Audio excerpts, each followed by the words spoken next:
오늘은 부르짖어 기도합시다라는 제목으로 말씀을 나누려고 합니다. 600만이나 되는 유대인을 악랄하게 학살한 독일의 나치 정권을 떠올리면 우리는 히틀러라고 하는 한 사람을 떠올릴 것입니다. 그러나 그 히틀러 옆에는 이 독일 나치당의 선전 장관이자 또 국회의원으로 아주 교묘하게 선동 정치를 펼치며 독일의 국민들을 현혹시키던 이 나치의 2인자였던 이 괴벨스라고 하는 사람이 있었습니다. 이 사람 말에 대중들이 속아서 히틀러의 나치 정권이 잘못되었음을 알면서도 히틀러를 지지하게 되었고, 나중에는 오히려 선동이 되어서 그 나치당의 광신도적인 신자들이 되었습니다. 우리는 무엇이 옳은지 그른지 판단하기가 참 어려운 시대를 살아가고 있습니다. 이럴 때일수록 우리는 참된 진리를 붙들어야 합니다. 그 진리는 오직 예수 그리스도인 줄 믿습니다. 오늘 본문을 보면 이 괴벨스와 같은 선동꾼들이 나옵니다. 사네립의 신하들이라고 표현하였지만 이 열왕기서를 보면 랍삭이라고 하는 사람이 이스라엘 성 앞에서 이 유다의 말로 이 아수르를 당할 나라가 어디 있느냐, 어떤 신들이 이 아수르의 손에서 자기의 나라를 구원했느냐, 곧 유다도 이렇게 될 것이라며 큰 소리를 칩니다. 심지어 하나님께서 남유다를 벌하시기 위해서 이 자신들을 보내셨다라는 그러한 교만한 말까지도 열왕기서에 기록되어 있는 것을 우리는 확인해 볼 수 있습니다. 그러나 히스기야와 남유다 백성들은 이 이사야 선지자를 중심으로 침묵합니다. 그리고 하나님 앞에 부르짖어 기도합니다. 오늘 말씀을 통해서 우리를 흔들어 놓는 이 사탄 마귀의 선전 앞에서, 또 우리의 원수 대적 앞에서 우리는 어떠한 자세를 취해야 하는지 함께 살펴보고자 합니다. 히스기야 왕은 이 남유다의 왕 중에 정말 손에 꼽을 수 있는 몇 안 되는 선한 왕 중에 하나입니다. 히스기야 왕은 이 성전을 정화하였고 또 우상을 타파하였고 유월절을 다시 부활하여 지키었고, 이 남유다의 여러 가지 오래 캐캐 묵은 이 종교 문제들을 개혁하였습니다. 그로 인하여서 이제 그의 남유다 왕국은 안정기에 접어들어가 또 태평성대가 열리는 것처럼 보였습니다.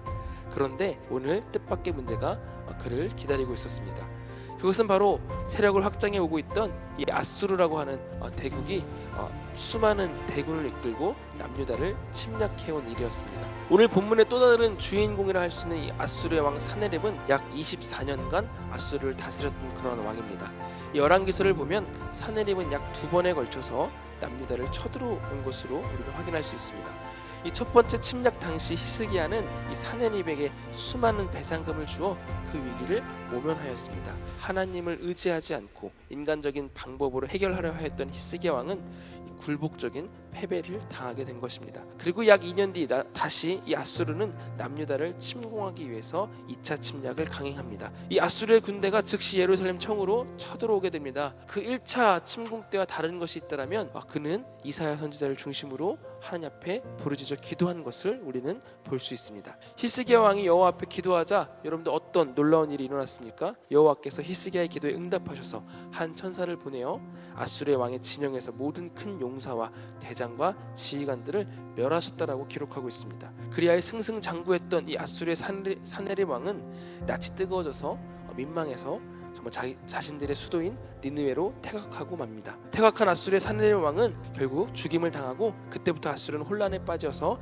급격히 세력이 약해지기 시작합니다. 사랑하는 성도 여러분, 오늘 이 아수르와 히스기야의 이야기를 듣고 우리가 깨달아야 할 것이 있습니다. 먼저 이 역사의 주관자는 하나님이라는 사실을 기억해야 합니다. 북이스라엘을 멸망으로 치닫게 한 장본인이었던 아수르는 이 고대 근동의 신흥 강국으로서 급부상하였습니다. 아수르가 잠깐 고대 근동 근방에서 승승장구하며 나라를 다스렸던 것은 아수르가 잘나서가 아니었음을, 하나님의 계획 아래속에 있었던 일임을 우리는 이 말씀을 통해서 분명히 보셔야 합니다. 모든 일이 주님의 주관 아래에 하나님의 놀라운 계획과 그 섭리 안에 있음을 우리는 믿음으로 고백하셔야 합니다.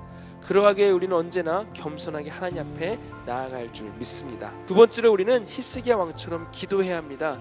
사네립 왕이 남유다를 거의 다 정복하고 18만 5천 명이라는 대군으로 예루살렘 성을 둘러쌌을 때 지난번처럼 인간적인 방법으로 이 문제를 해결하려고 하지 않았습니다. 히스기야는 대신 여호와 하나님 앞에 부르짖어 기도하였습니다. 그가 기도하자 하나님께서 남유다 스스로 어떻게 할 수 없었던 수많은 아수르 대군을 하룻밤 사이에 물리쳐 주신 것입니다. 오늘 히스기야의 모습은 우리에게 무엇을 말합니까? 세상의 것들이 어떻게 보여지든지 또 그 능력이 어떠하든지 결국 하나님을 신뢰하는 자가 승리한다는 것을 보여주고 있습니다. 악한 원수에게 잠시 조롱을 당한다 할지라도 끝까지 하나님에 대한 믿음을 지키시길 바랍니다. 히스기야와 유다의 백성들처럼 두려워하지 마시고 겁먹지 마시고 현혹되지 마시고 침묵하시고 대신 하나님 앞에 부르짖어 뜨겁게 기도하시며 그 믿음을 지키시는 금난의 모든 성도님들이 되시길 간절히 소망합니다.